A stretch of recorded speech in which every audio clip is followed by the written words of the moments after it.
എന്റെ ഉന്നം തെറ്റിയിട്ടില്ല.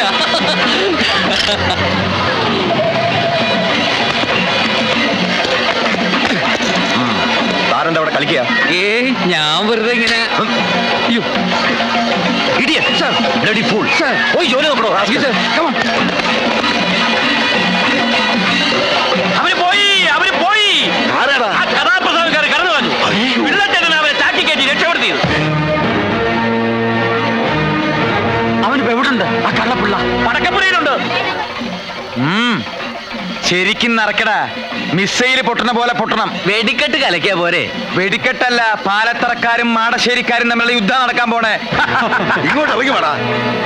എന്താ പാലുണ്ണിയേട്ടാ? കള്ള നായിന്റെ മോനെ, നീ ആ കഥാപ്രസംഗക്കാരെ നാളെ എടുത്തോലടാ.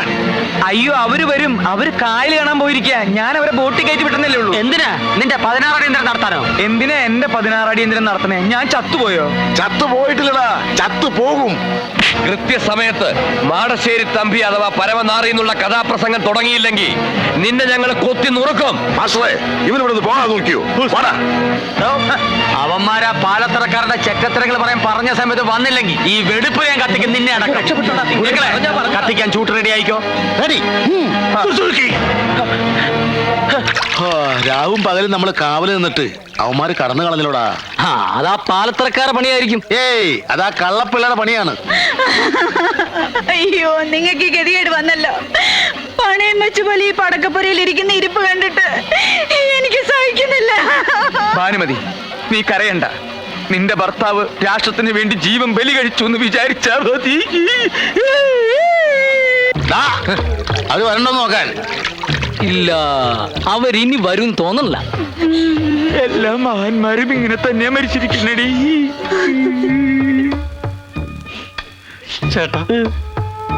ചേട്ടൻ അവസാനത്തെ ആഗ്രഹം വല്ലതുണ്ടോ?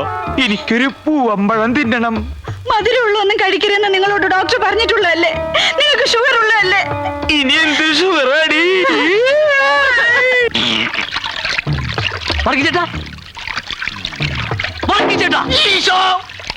അവരിനി ചങ്ങാടക്കടവിലെങ്ങാനും വരുവോ? അത് ശരിയാ, പോയി നോക്കാം നമുക്ക്. പിടിച്ചേ. അല്ലേ ഞാനും പറഞ്ഞത്.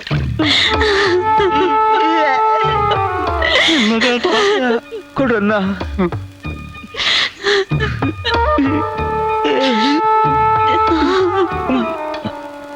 നീ പാതി നിന്നോ?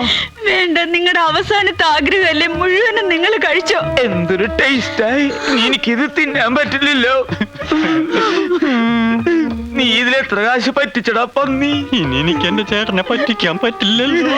പഴം കഴിക്കരുതെന്ന് ഡോക്ടർ. ഡോക്ടർ അമ്മന്റെ വായ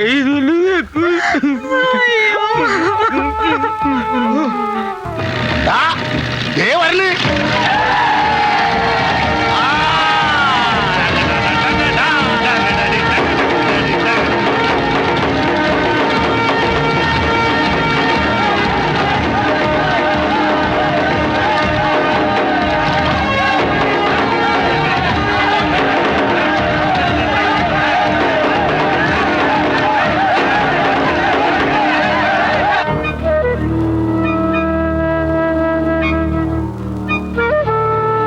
കത്തിക്കാൻ സമയമായി. ചൂട്ട് കത്തിക്കടാ.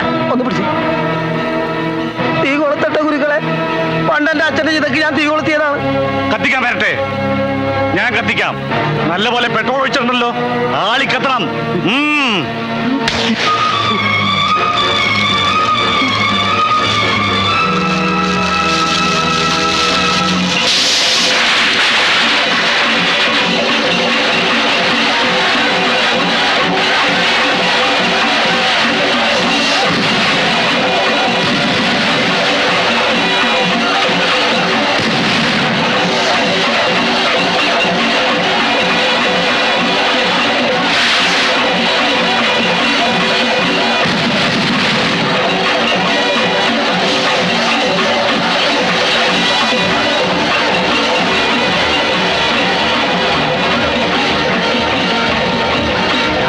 കഥ എന്നല്ലേ പറയാൻ പോണേ? ആ കഥ തന്നെ. ഞാൻ പറഞ്ഞ കഥയല്ലേ പറയാൻ പോണത്? അതൊക്കെ ഞങ്ങൾ ഏറ്റുന്നേ.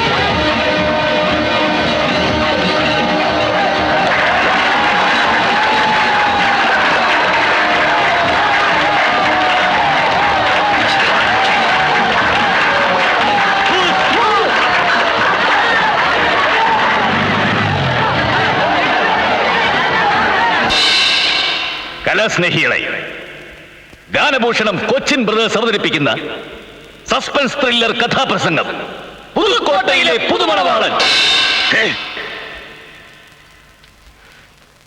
നല്ല ബെസ്റ്റ് പേരല്ലേ?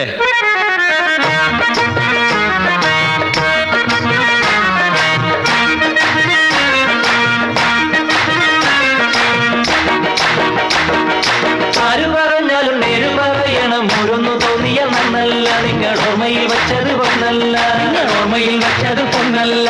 നെല്ലും പതിരും തിരിച്ചറിഞ്ഞിടണം. എല്ലാരും മാവേലിമാരല്ല, നമ്മളെല്ലാം ഹരിചന്ദ്രന്മാരല്ല, നമ്മളെല്ലാം ഹരിചന്ദ്രന്മാരല്ല. ആരു പറഞ്ഞാലും നേരു പറയണം. ഓരോന്നു തോന്നിയ നന്നല്ല, നിങ്ങൾ ഓർമ്മയിൽ വച്ചത് പൊന്നല്ല, നിങ്ങൾ ഓർമ്മയിൽ വച്ചത് പൊന്നല്ല. പ്രിയമുള്ളവരെ, കലാസ്നേഹികളെ, ഇതൊരു പ്രണയ കഥയാണ്. ഈ കഥ നടക്കുന്നത് അതിമനോഹരമായ ഒരു ഗ്രാമത്തിലാണ്. ആ ഗ്രാമത്തിന്റെ പേരാണ് പുതുക്കോട്ട. ആ ഗ്രാമത്തിൽ രാജ്യതുല്യനായ ഒരു മനുഷ്യനുണ്ടായിരുന്നു. അദ്ദേഹത്തിന്റെ പേര് മാടശ്ശേരി തമ്പി.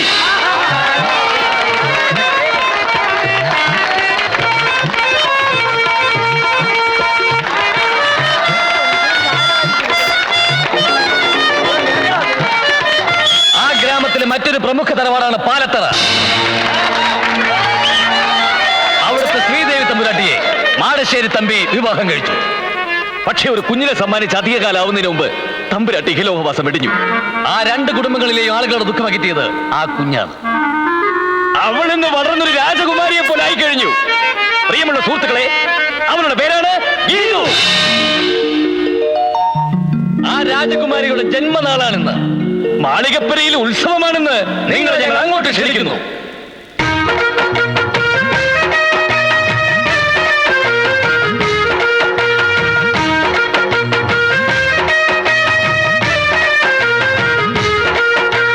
പനിനീരിൽ മുങ്ങിക്കേറി പഴങ്ങൾ നെയ്യച്ചൂടി പുലകാല പെണ്ണെ മുന്നിൽ വാ.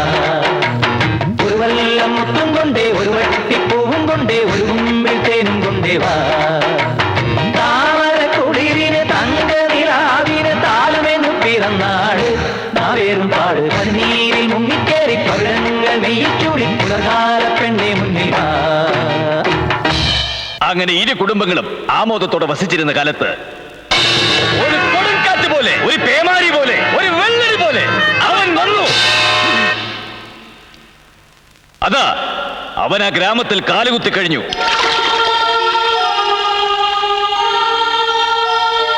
നാട്ടുകാർ അവനോട് ചോദിച്ചു, ആരാ, എവിടുന്ന? അവൻ പറഞ്ഞു, ഞാൻ അനന്തൻ, മാടശ്ശേരി തമ്പിയുടെ മകൻ. ആരുടെ കൂടെ ഒളിച്ചോടിപ്പോയെന്ന് നിങ്ങളൊക്കെ വിശ്വസിക്കുന്ന പാലത്തറയിലെ മാലതി തമ്പുരാട്ടിക്ക് ചതിവിൽ കിട്ടിയ മകൻ അനന്തൻ.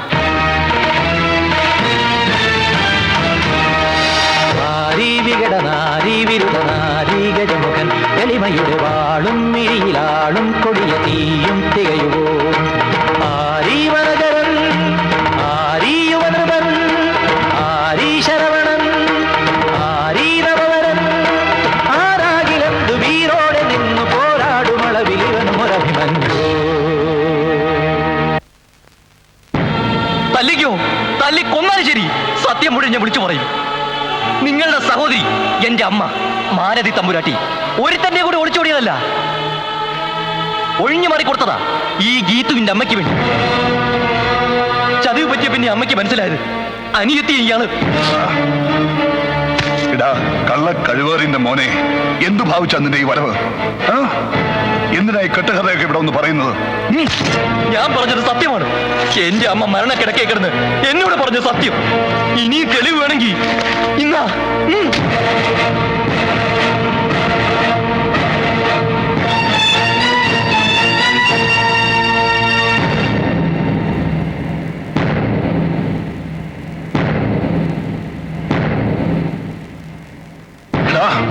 നീ പറഞ്ഞൊന്നും സത്യമല്ല. ഇതെല്ലാം നമ്മ പറഞ്ഞതാണെങ്കിൽ അതും കള്ളവാ. എനിക്ക് അവളുമായി യാതൊരു ബന്ധവുമില്ല. എനിക്കിങ്ങനെ ഒരു മകനുമില്ല. മര്യാദയ്ക്ക് നീ ഇവിടുന്ന് പോകുന്നതാ നല്ലത്. നാളെ സൂര്യൻ ഉദിക്കുന്നതിന് മുമ്പേ നീ ഇവിടുന്ന് പോയില്ലെങ്കിൽ മറ്റൊരു സൂര്യോദയം നീ കാണില്ല. ആ പകലിന് മീതെ രാത്രിയുടെ തിരശ്ശീല വീണു. പുലർച്ചയ്ക്ക് കോഴി കൂകി. അത് കേട്ട് സൂര്യൻ ഉദിച്ചു. അനന്തൻ പോയില്ല. അതെ, അനന്തൻ പോയിട്ടില്ല. അവനങ്ങ് പാലത്തറയിലുണ്ട്. പാലത്തറക്കാർ അനന്തൻ അഭയം കൊടുത്തു. പ്രിയമുള്ളവരെ, മാടശ്ശേരി തമ്പി നേരെ പാലത്തറയിലേക്ക് കുതിച്ചു.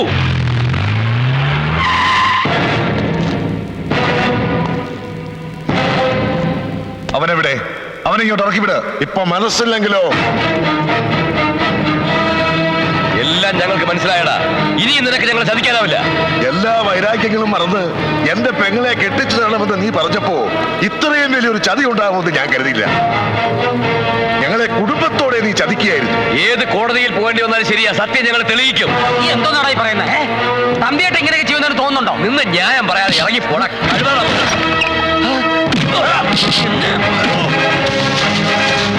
അയ്യോ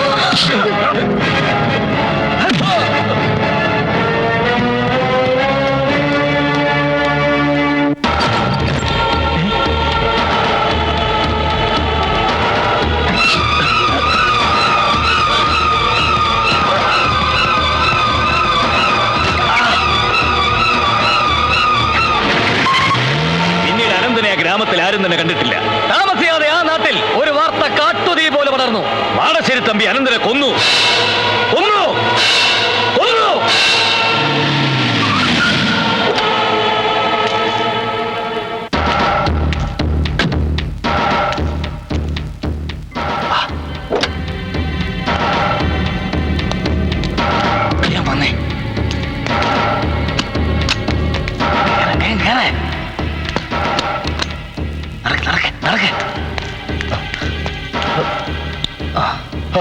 എന്തിനാടാ ഇതൊക്കെ? ഞാൻ എന്തിനാ വിളിക്കുന്നേ? എടാ, നാട് മുഴുവൻ പോലീസാ. നിന്നെ അറസ്റ്റ് ചെയ്യാൻ കോടതി ഉത്തരവുണ്ട്. നീ ഇവിടെ ഇരുന്നേ. ഇരിക്കേ. ഇനിയെങ്കിലും സത്യം പറ, അവനെ നീ എന്താ ചെയ്തേ? അവനെ ഞാൻ അക്കരെ കൊണ്ടാക്കി. മേലാൽ ഇങ്ങോട്ട് വരരുതെന്നും പറഞ്ഞു. എടാ, ഇതൊക്കെ പറഞ്ഞ പോലീസും കോടതിയും വിശ്വസിക്കുവോ? ഇതിലെന്തോ ചതിയുണ്ട്. നീ വളരെ സൂക്ഷിക്കണം. ഒരു കാരണവശാലും പോലീസിന് പിടികൊടുക്കരുത്. നമുക്ക് മുൻകൂർ ജാമ്യത്തിന് ശ്രമിക്കാം.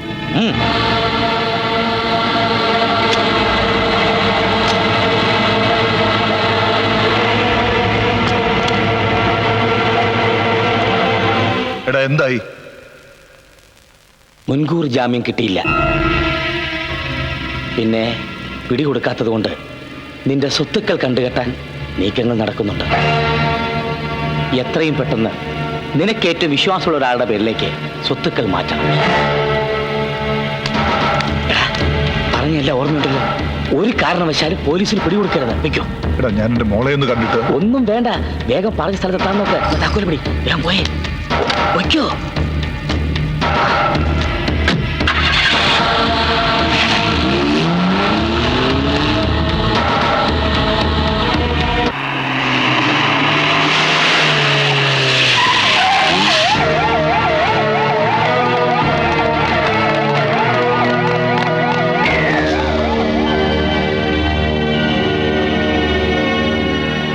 പാലത്തറക്കാർ നിനക്കെതിരെ ഒരുപാട് സാക്ഷികളെ നിരത്തിയിട്ടുണ്ട്. വെള്ളം പോലെ കാശ് ഒഴുകി. പക്ഷെ അല്പഭാഗ്യം നമ്മുടെ പക്ഷത്തുണ്ട്. അനന്തന്റെ ഒരു ബാഗ് ചായപ്പീടികന് കിട്ടി. അതിലവന്റെ വസ്ത്രങ്ങളും ഡ്രൈവിംഗ് ലൈസൻസും ഉണ്ട്. ലൈസൻസില് അവന്റെ ബ്ലഡ് ഗ്രൂപ്പ് ഏതാണെന്ന് കാണിച്ചിട്ടുണ്ട്. O-. ഇനി അതേ പിടിച്ചൊരു കളി കളിക്കാം. അവനെ കൊന്നത് നീയാണെന്ന് അങ്ങോട്ട് സമ്മതിച്ചേരെ. നീ എന്തായി പറയുന്നേ? എടാ, ഞാൻ പറയട്ടെ. കഷ്ണം കഷ്ണമാക്കി അവന്റെ ശരീരം കായലിലെറിഞ്ഞു എന്ന് പറയണം. കൊല്ലാൻ ഉപയോഗിച്ച ആയുധവും അവന്റെ വസ്ത്രങ്ങളും വാഴത്തോപ്പി കുഴിച്ചിട്ടിരിക്കുകയാണെന്നും പറയണം. എന്തിന്? ആയുധത്തിലും വസ്ത്രത്തിലും രക്തം പുരട്ടി ഞാൻ വാഴത്തോപ്പി കുഴിച്ചിടാം. അത് പോലീസ് കണ്ടെടുക്കും. നിന്റെ കുറ്റസമ്മതം കൂടി ആകുമ്പോൾ നിനക്ക് ജാമ്യം കിട്ടും. എന്തൊക്കെയായി പറയുന്നത്? എനിക്കൊന്നും മനസ്സിലാവുന്നില്ല. അതായത് അവന്റെ ബ്ലഡ് ഗ്രൂപ്പ് O-, വസ്ത്രത്തിലുള്ളത് വേറെ ഏതെങ്കിലും ഗ്രൂപ്പിൽപ്പെട്ട രക്തവുമായിരിക്കും. അതോടെ കേസ് പൊളിയും. എല്ലാം ഞാൻ നോക്കിക്കോളാം.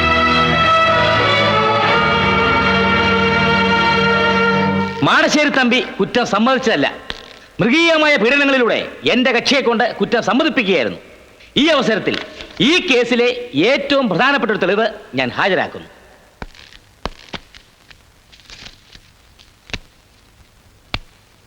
കൊല്ലപ്പെട്ടു എന്ന് കരുതുന്ന അനന്തന്റെ ഡ്രൈവിംഗ് ലൈസൻസ് ആണത്. അതില് അനന്തന്റെ ബ്ലഡ് ഗ്രൂപ്പ് O- ആണെന്ന് വ്യക്തമാക്കിയിട്ടുണ്ട്. അനന്തന്റെ വസ്ത്രങ്ങളിലും കൊല്ലാൻ ഉപയോഗിച്ചു എന്ന് കരുതുന്ന ആയുധത്തിലുള്ള രക്തം ഏത് ഗ്രൂപ്പിൽപ്പെട്ടതാണെന്ന് തെളിയിച്ചാൽ മാത്രമേ ഈ കേസിന് മുമ്പോട്ട് പോകാൻ സാധിക്കുകയുള്ളൂ. അതുകൊണ്ട് എന്റെ കക്ഷിക്ക് ജാമ്യം അനുവദിക്കണമെന്ന് ബഹുമാനപ്പെട്ട കോടതിയോട് അഭ്യർത്ഥിക്കുന്നു.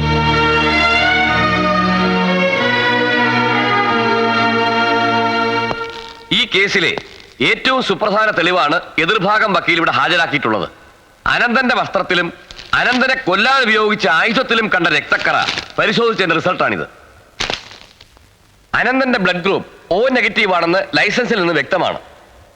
വസ്ത്രങ്ങളിലും ആയുധത്തിലും ഉണ്ടായിരുന്ന രക്തവും O നെഗറ്റീവ് തന്നെയാണ്.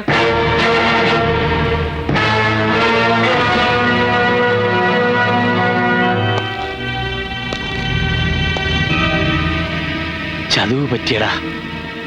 നമ്മൾ കളിച്ച കളി എങ്ങനെയോ പുറത്തറിഞ്ഞു. നീ അത് ആരോടെങ്കിലും പറഞ്ഞായിരുന്നോ? പിള്ള കാണാൻ വന്നപ്പോ ഞാനത് പറഞ്ഞിരുന്നു. കാര്യസ്ഥൻ പിള്ള മാടശ്ശേരി തമ്പിയെ ചതിച്ചു എന്ന് പറയാൻ കഴിയില്ല. കാരണം പിള്ള ഈ വിവരം കൊച്ചു തമ്പി അറിയിച്ചിരുന്നു. മാടശ്ശേരിയിലെ വേലക്കാരി ഈ വിവരം പാലത്തറയിലേക്ക് ചോർത്തി. അങ്ങനെ വക്കീലിന്റെ പദ്ധതികൾ പാലുണ്ണിയും ശ്രീധരനുണ്ണിയും അറിഞ്ഞു.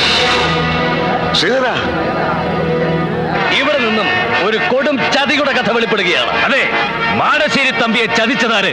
പിള്ളയാണോ? അല്ല. കൊച്ചുതമ്പിയാണോ? അല്ല. പാലുണ്ണിയാണോ? അല്ല. ശ്രീധരനുണ്ണിയാണോ? അല്ല. അല്ല. പിന്നെ ആര്? പിന്നെ ആര്?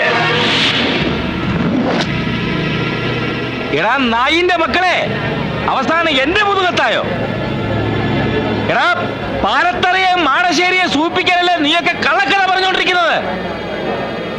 ഒരുത്തനെ ഞാൻ വെറുതെ വിടത്തില്ല. നിന്റെയൊക്കെ ശവം ഞാൻ പുതുക്കോട്ട പുഴയൊഴുക്കി കളയും. വെട്ടിപ്പുറകി പോകാൻ നോക്കണ പുല്ലുകളെ. എടാ കൊച്ചുതമ്പി, ഈ കള്ളക്കഥ കേട്ടിരിക്കാൻ നാണമില്ലേ?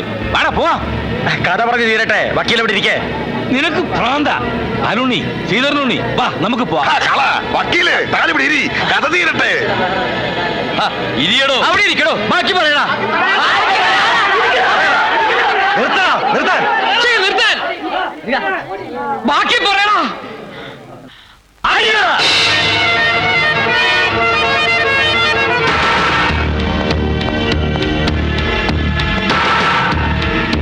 നിന്നെ ആരെ കൊണ്ട് കെട്ടിയെടുത്ത് ഇങ്ങോട്ട് വരാതെ ഞാൻ നേരത്തെ പറഞ്ഞിരുന്നല്ലേ?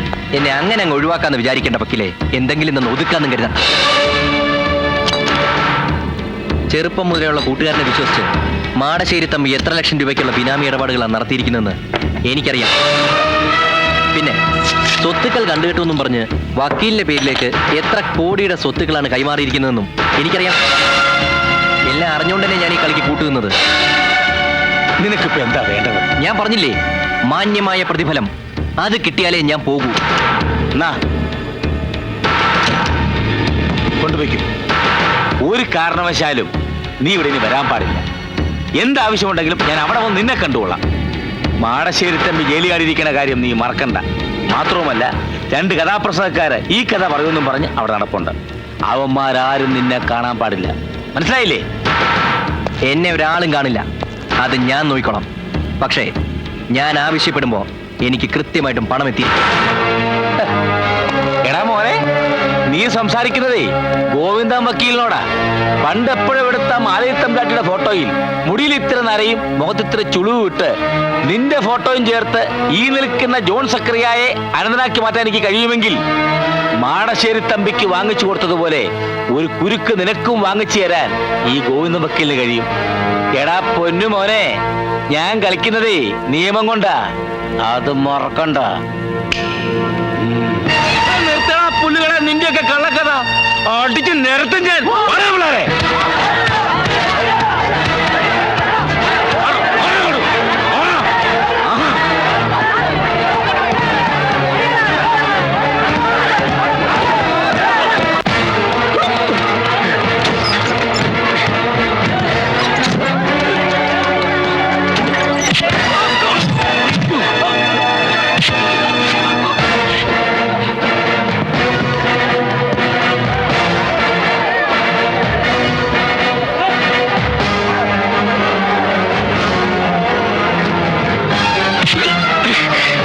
ഇവൻ അനന്തരല്ല, ജോൺ സക്കറിയ. ഒരു കൊലക്കേസിൽ നിന്നും ഈ വക്കീലിനെ രക്ഷപ്പെടുത്തിയ പ്രതി. ചെമ്പി, ഇതെല്ലാം കള്ളക്കറിയാ. എനിക്കിവനെ അറിയാനേ പാടില്ല. ഇതെല്ലാം പാലത്തറക്കാരുടെ പണിയാ. അയ്യോ, നീ എന്നെ തല്ലിയല്ലേ? നിന്റെ എല്ലാ കള്ളക്കഥയും ഇപ്പൊ ഞാൻ പുറത്താക്കുവാടാ. ബാലുണ്ണി, ശ്രീധരനുണ്ണി, ഇതെല്ലാം ഇവന്റെ പണിയാ. അടിക്കവനെ. അയ്യോ, അടിച്ച് നിർത്തലായി നായിന്റെ പോലെ.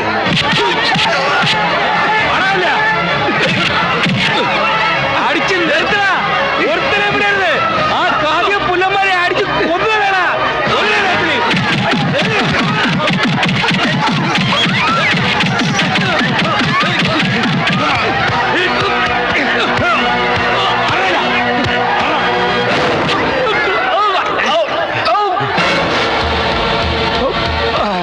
തമ്പിയോ, നീ എപ്പോ ഇറങ്ങി? മലപ്പുറം പോലീസുണ്ട്, മുങ്ങിക്കോ. എന്നെ കൊല്ലരുത്, ഒരബദ്ധം പറ്റി പോയതാ. ആഹാ, നീ എന്നെ തല്ലിയല്ലേ? എടാ, ഞാൻ ഗോവിന്ദൻ വക്കീല, നിയമം പഠിച്ചവനാ. ഞാൻ നുറക്ക മൂളിയാൽ നീ വീണ്ടും അകത്താ.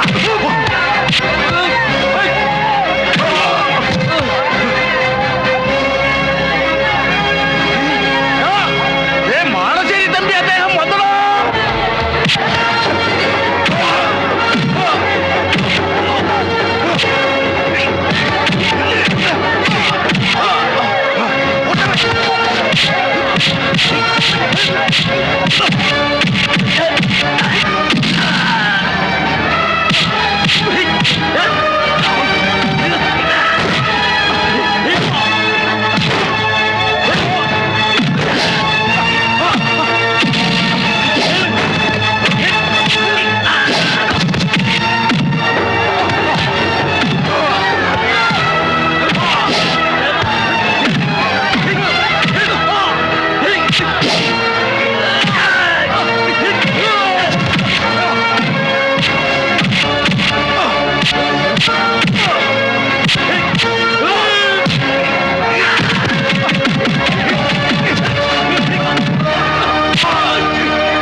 മോളെക്കാളേറെ ഞാൻ നിന്നെ സ്നേഹിച്ചു. എന്റെ ബന്ധുക്കളെക്കാൾ കൂടുതൽ ഞാൻ നിന്നെ വിശ്വസിച്ചു.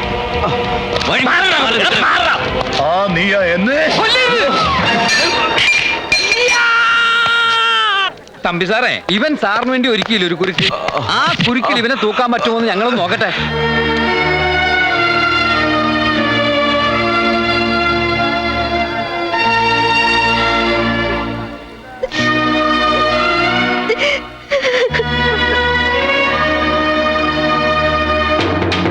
പ്രിയമുള്ളവരെ, കലാസ്നേഹികളെ, അങ്ങനെ കഥയുടെ അവസാന ഭാഗത്തേക്ക് ഞങ്ങൾ കടക്കുകയാണ്.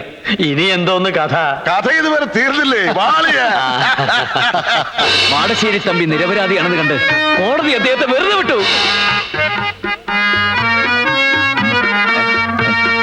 മാടശ്ശേരി തമ്പി ഗാനഭൂഷണം കൊച്ചിൻ ബ്രദേഴ്സിനോട് ചോദിച്ചു, നിങ്ങൾക്ക് എന്താണ് വേണ്ടത്? നിങ്ങൾ എന്റെ ജീവനാണ് രക്ഷിച്ചിരിക്കുന്നത്. അപ്പോൾ അവർ പറഞ്ഞു, സാർ, ഞങ്ങൾക്ക് മറ്റൊന്നും വേണ്ട, ഞങ്ങൾക്ക് അങ്ങയുടെ ജീവൻ തന്നെയാണ് വേണ്ടത്. അതെ, അതായത് അങ്ങയുടെ ജീവന്റെ ജീവനായ മകളെ.